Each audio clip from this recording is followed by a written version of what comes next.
আসসালামু আলাইকুম। পাকিস্তানের সাথে আওয়ামী লীগের রসায়নটা বোঝা খুবই জটিল এবং কঠিন। এমনিতেই যখন নাকি শুনবেন যে আওয়ামী লীগের বক্তব্য, তাদের স্বাধীনতা মুক্তিযুদ্ধের চেতনা এত বেশি টগবগ করতে থাকে যে পাকিস্তানকে পারলে উড়াই দিতে হবে, পাকিস্তান সন্ত্রাসী রাষ্ট্র, ব্যর্থ রাষ্ট্র, পাকিস্তানের সাথে যে কেন সম্পর্ক আছে বাংলাদেশের এখনো, এটাই একটা অবাক কাণ্ড। সুতরাং তাদের ডিকশনারিতে পাকিস্তান নেই। কালকে দেখলাম যে পাকিস্তানের প্রধানমন্ত্রী শাহবাজ শরীফ, এটাও একটা মানে এক ধরনের ঘাপলাবাজি নির্বাচনের প্রধানমন্ত্রী, তিনি সামান্য একটু প্রশংসা করেছেন বাস। আমি কালকে ভাবলাম যে এইটাকে তো মনে হয় ক্যাশ করবে, কারণ এখন মানে ছিটে ফোটা কোনো প্রশংসা আসলে খাপ করে এটা আওয়ামী লীগ এটা মানে টেনে ধরে, সেটাই বলতে থাকে। তো পাকিস্তানের এই বক্তব্যকে ধারণ করা তো কথা না, এত বেশি গদগদ হয়ে গেল কেন? পাকিস্তান একেবারে জাতশত্রু, তাহলে পাকিস্তান কেন? একটা ব্যর্থ রাষ্ট্র, সে বাংলাদেশের কি উন্নতি দেখলো, এটা কি মিথ্যা বললো নাকি সত্য বললো? তার তো কোনো কথাই বিশ্বাস করা উচিত না। আওয়ামী লীগের যা হাবভাব, তাতে তো পাকিস্তানকে বিশ্বাস করা উচিত না। সে প্রশংসা করলে কি আর নিন্দা করলেই কি, এটা তো ধরাই উচিত না।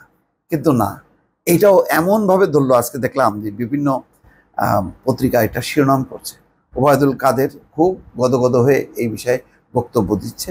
সমকালের শিরোনামটা হচ্ছে এরকম: পাকিস্তানের প্রধানমন্ত্রীর বক্তব্য থেকে বিএনপির শিক্ষা নেওয়া উচিত। আচ্ছা, আরেকটা দেখলাম যে ঢাকা পোস্ট, যে বাংলাদেশের উন্নয়নে পাকিস্তান প্রশংসা করে অথচ বিরোধী দল সেটা করে না বা সেটা দেখে না।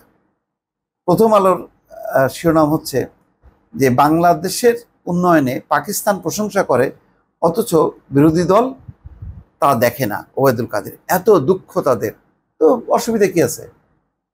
মানে যদি বিএনপি নাই দেখলো সমস্যা কি? কেন স্বীকৃতি দেওয়া হচ্ছে না এই আওয়ামী লীগের উন্নয়নকে? এটার জন্য আফসোসের শেষ নেই। এখন পাকিস্তান হচ্ছে এখন বিশাল ব্যাপার হয়ে গেছে তাদের কাছে, যে পাকিস্তানের এই ঘাপলাবাজির যে একটা নির্বাচন হলো, সেই নির্বাচনে সবাই জানে যে ইমরান খানের সমর্থিত প্রার্থীরা বেশি আসনে জয়ী হয়েছে, কিন্তু ওই যে দ্বিতীয় এবং তৃতীয় দল মিলে একটা জোড়াতালির মানে সরকার গঠন করলো। তার প্রধানমন্ত্রী হচ্ছে শাহবাজ শরীফ, যাকে জনগণ ম্যান্ডেট দেয়নি এককভাবে।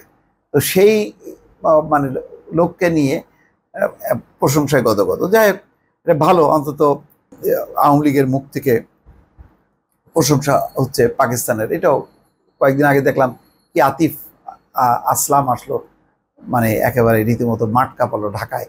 সেখানে ছাত্রলীগের দুই নেতা ওই আতিফ আসলামের সঙ্গে একান্তে ছবি, সবই হচ্ছে, কিন্তু মুখে মুখে হচ্ছে তাদের একেবারে পাকিস্তানের নাম শুনলে মুহূর্তের মধ্যে আমরা যারা একটু সমালোচনা করি, ওই বলে যে পাকিস্তানে চলে যাও, পাকিস্তানে পাঠায় দাও, অনেকে লেখেন। এখন তারা কি বলবেন? এখন তো শাহবাজ শরীফের এই প্রশংসায় খুব গদগদ।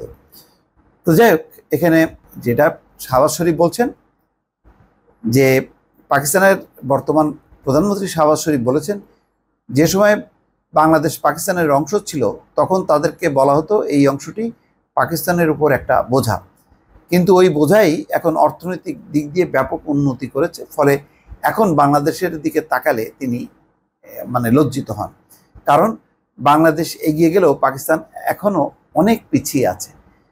পাকিস্তানের ব্যবসায়ী নেতাদের সঙ্গে গতকাল বুধবার একটা মত বিনিময় সভা হয়, সেখানে বলছেন যে আমি খুবই তরুণ ছিলাম, আমাদের বলা হতো বাংলাদেশ আমাদের উপর একটা বোঝা। আজ সবাই জানেন অর্থনৈতিক দিক দিয়ে এই বোঝা কোথায় পৌঁছে গেছে। তিনি আরও বলেছেন, আমরা এখন যখন বাংলাদেশের দিকে তাকাই তখন লজ্জিত হই। শেহবাজ শরীফের সঙ্গে পাকিস্তানের বিভিন্ন প্রদেশের ব্যবসায়ী নেতারা গতকাল বুধবার তার সঙ্গে দেখা করেন এবং তখন তারা এই বক্তব্য দেন। আচ্ছা, বুঝলাম। তো বাংলাদেশের যে উন্নতি, সেই উন্নতিটা ধারাবাহিকভাবে 15 বছর ক্ষমতায় আছে। এখানে বলা হচ্ছে দেখুন উন্নতি হচ্ছে, অবকাঠামোর উন্নতি হচ্ছে, মানবিক উন্নতি নেই, রাজনৈতিক উন্নতি নেই, গণতন্ত্রের উন্নতি নেই। আবার যেই অবকাঠামোগত উন্নতি, তাতে শত শত হাজার হাজার কোটি টাকা লোপাটের তথ্য আছে। তো তো এখন আসলে যেটা হচ্ছে আর কি, আমি বলতে চাই না যে চোরে চোরে মাসতুতো ভাই, সেটা হচ্ছে শাহবাজ শরীফরা এখন যে সরকার, এটা একটা চরম দুর্নীতিবাজ। ইমরান খান হচ্ছে একটা প্রকৃত দেশপ্রেমিক দুর্নীতিমুক্ত লোক হিসাবে জনগণের কাছে পরিচিত, আর এরা হচ্ছে চরম দুর্নীতিবাজ। তো ওরা খুঁজতেছে বাংলাদেশের কি, তারা দেখে অবকাঠামোগত উন্নতি হলে সেখানে টু পয়সা কামানো যায়, আবার গণতন্ত্রকে কবর দেওয়া যায়। তো সেটাই ইমরান খানকে জেলে পুরে তারা এখন ওই ওই দেখতেছে যে এরকম, আর তাদের সাথে মেলে কোন দেশ, তো বাংলাদেশকে তারা বেছে নিয়েছে। এই জন্য বাংলাদেশের শুধু অর্থনীতি কেন, বাংলাদেশের এই যে নির্বাচন, ভোট ব্যবস্থা, এটাও তাদের আগামীতে পছন্দ হবে। এখন পর্যন্ত সত্যি কথা বলতে যদি হিসাব করা হয়, তাদের বিচার বিভাগ অনেক স্ট্রং। তারা পাকিস্তানের প্রধানমন্ত্রীকে বলছে যে সেখানে পাকিস্তানের আইএসআই তাদের উপর খবরদারি করছে এটা বন্ধ করার জন্য, রায় তারা প্রভাবিত করার চেষ্টা করছে। তো এইরকম গার্ডস তাদের আছে। তারপরে তাদের নির্বাচন জালজালিয়ে হয়েছে, তারপরে ইমরান খান সংখ্যাগরিষ্ঠ আসনে জিতেছে, নির্বাচনে সবাই ভোট দিতে পেরেছে। এগুলি কি বাংলাদেশে আছে? বাংলাদেশের কি এই সাইডটা যদি তিনি বিশ্লেষণ করবেন, সেই সাইডটা তো করবেন না। কারণ এটাই এখন আদর্শ হবে বাংলাদেশের মতন নির্বাচন। আগামীতে যদি ইমরান খান বা তার সমর্থিতরা যদি নির্বাচনে নাও আসেন, তাদের কোনো আফসোস নেই। তো এটা নিয়ে মানে খুব উল্লসিত হওয়ার কোনো কারণ আছে বলে মনে করি না। তারপরেও ওবায়দুল কাদের বলছেন যে বাংলাদেশের উন্নয়ন নিয়ে পাকিস্তান প্রশংসা করে, অথচ বিরোধী দল উন্নয়ন দেখতে পায় না। তিনি বলেন, তারা দিনের আলোতে রাতের অন্ধকার দেখে, দেশের উন্নয়ন নিয়ে হীন মনোবৃত্তির পরিচয় দিচ্ছে তারা। পাকিস্তানের প্রধানমন্ত্রীর বক্তব্য থেকে তাদের বাস্তবতা বোঝা উচিত। এই হচ্ছে তাদের বক্তব্য। ওবায়দুল কাদের বলছেন, বাংলাদেশের উন্নতি দেখে পাকিস্তানের প্রধানমন্ত্রী শাহবাজ শরীফ লজ্জিত হন। অতীতে পূর্ব পাকিস্তানকে তাদের কাছে বোঝা মনে হতো, এখন সেই বোঝাই উন্নয়নে এগিয়ে গেছে। সেই উন্নয়ন দেখে তিনি লজ্জিত হন। বিএনপি যতটা অপপ্রচার করে, তাদের শাহবাজ শরীফের বক্তব্য থেকে প্রকৃত সত্য শিক্ষা নেওয়ার অনেক কিছু আছে। তার মানে ওখানে শাহবাজ শরীফ যা যা বলবেন, ওবায়দুল কাদের সেটা উল্লেখ করছেন। মানে এই হচ্ছে দ্বিচারিতা।